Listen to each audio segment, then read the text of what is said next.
It was a summer morning on the family farm, and there was quite a commotion outside the house.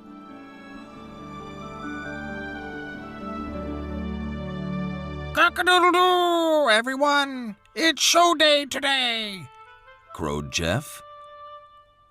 But no one needed Jeff to remind them that the village show was about to begin. Everyone was already up. Molly looked very busy.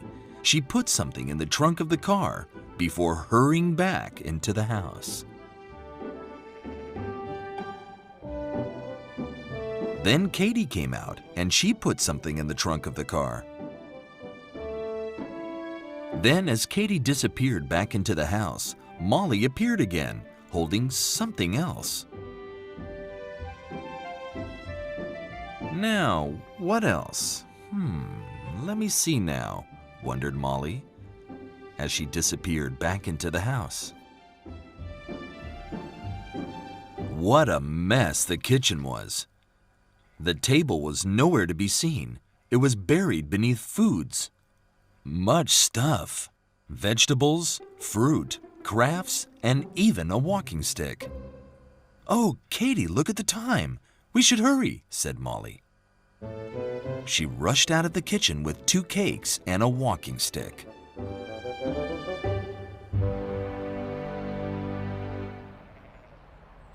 "Can I do anything to help, Molly?" asked Tec. "Well, wait a second. I'll put these 2 cakes on the front seat and the stick on the floor of the back seat." "Oh dear, where am I going to put the squash?" Molly wondered. Where will the squash go?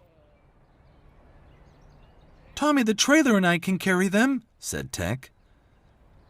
"Of course, good idea, Tec," said Molly. "I'll go and get Tommy right away," said Tec. "Thank you, Tec," said Molly, and off he went.